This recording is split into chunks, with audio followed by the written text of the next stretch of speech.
tweeted, "I don't know it, but you're going to own this team one day." No one's here? I saw a tweet that says, "I'm going to be at MindShare tonight. Ted doesn't know it, but I'm going to own it." So I'll tell you my story. I started my entrepreneurial life and career at Georgetown University. It was the spring of 1976. It was the bicentennial summit. And so I came up with the idea of we're going to sell red, white, and blue snow cones. Be a patriot, eat a snow cone. To this day, it's the best business model of any product I've been associated with. We sold snow cones. It costs about 3 cents to make a snow cone. It's ice and a little Kool-Aid in a paper cup. And I introduced variable pricing.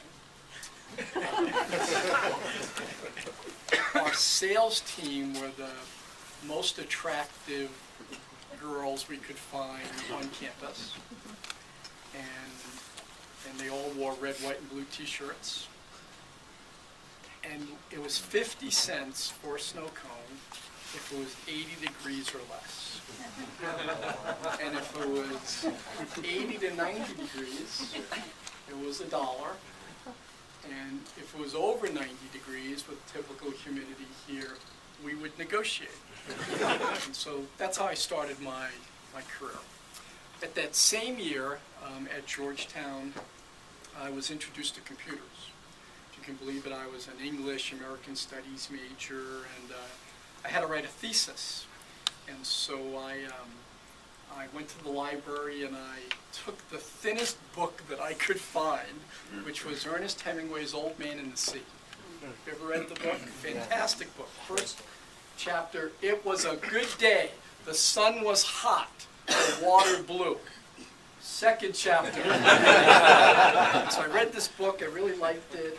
And so I said, well, maybe I'll do something around Hemingway. And I went back to the library and got a second book called Across the River and Into the Trees. And that book was like 400 pages long and really long sentences. And you had to read paragraphs twice to understand what he was saying. So as I started to read through his collective works, Old Man and the Sea stood out to me as maybe he had written this in the 30s, not late 40s, early 50s, and won a Pulitzer Prize. And so I went to my mentor at school, who was a 75-year-old Jesuit priest. And I said, I think Hemingway wrote this book in the 30s. So Father Durkin and I brought in a graduate student who was a linguistics major. And we created an algorithm back in 1976 where I had to type in the first 5,000 words from articles in the 30s, Old Man and the Sea, and then kind of 10 books till he took his own life in '52. And then the linguistics major made these algorithms, words per sentences, sentences per paragraph, pronoun references. There were 17 measures. And we asked the computer, where was Old Man and the Sea written? What year? And it said 1930. And so it got me some renown on campus. It was a very creative application. And when I had to deliver kind of the oral thesis around the written thesis, Father Durkin said, this is the first time ever where technology and liberal arts come together. If you read Walter Isaacson's book on Steve Jobs, and he's asked why is Apple so successful, what does he say? Apple's the place where technology and liberal arts come together. So I get my first personal computer. It's in my home office, and I go grocery shopping one day. I'm a bachelor, and I'm in a grocery store, and I'm at a checkout line, and right at the checkout line, there's a display selling TV guides. And on the TV guide, it said the #1 best-selling magazine in America. never seen a TV guide. We'd never had one in my house, and so I bought it, and I came home and I opened it up, and the front of the book was interviews with television directors and television actors, and the back of the book was a directory. What program worked on what network at what time? A grid. I remember thinking, I can't believe this is the best-selling magazine in America, and threw it out, and I looked at my Apple II and these programs, and I went, wow, this looks like a television. And TV Guide talks about programs, and here I got these 2 cardboard boxes with these gigantic discs, floppy discs, and they're called programs. And TV Guide talks about networks, ABC, NBC, CBS. I just came from this computer show, and a guy named Dr. Bob Metcalf was talking about Ethernet networks, how one day all computers are going to be part of a network. And I really got this whack on the side of the head. And I said, I bet you one day these are going to be indistinguishable. Computers and televisions and phones, and we'll just think of them in the same way.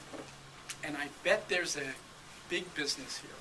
So very quickly I quit my job, and I wrote a business plan, and I raised some venture capital and started my first real company. And it was called LIST, the Leonsis Index to Software Technology. And it was a database of every program, every third-party piece of hardware that ran on either Apple, IBM was coming out with the PC in '81, there was the Commodore. They all had different operating systems in different environments. And the first product was a magazine. It was a directory. The front of the book was interviews with Bill Gates and Mitch Kapoor, and the back of the book was a directory. And everything was listed for free, but then I hired interns, and they would call these companies and say, this is this new publication, and this is what you're going to get for free as a listing, but you could buy more as a descriptor, and you could buy red color if you wanted, you could put a picture, and it was a directory business. In the front of the book we sold real advertising, in the back of the book we sold column inches like Class of MindShare. And we launched our first issue, and we were amazingly profitable with the first issue. I didn't know, I was too dumb to know you're never supposed to make money in the first issue publishing anything. Publishing is a really hard business. And we were very, very profitable. And I ended up selling that company to a large British firm called International Thompson. Now it's Thomson Reuters for $60 million. And then I got on the wrong airplane. And I wrote a book called The Business of Happiness, and I explained what happened. I got on the wrong airplane. I was thinking other thoughts, and then my life was going to change very quickly. And the plane developed all sorts of issues. We had 35 minutes to prepare. And it's very antiseptic. They move people around the plane, they take the baggage, and then they teach you to brace. That's what they do. And we were going to have to jettison fuel in 35 minutes. And during that time frame, a lot of people in the plane were taking stock. A lot of people were praying. People were weeping, crying. There was panic setting in because who knew what was going to happen. And so I started to pray. So it felt like the right thing to do. But I'm not that deeply religious. And so I'm praying, and then I started giggling almost, because it was like, if there's God, and I'm praying, I'm sure if God's tuned in, he or she said, oh sure, now you need me. Now I get the prayers. So I kind of reverted to type, and I said, let's cut a deal. And the best soundbite pitch I could come up with was, if I get through this, I'll leave more than I take.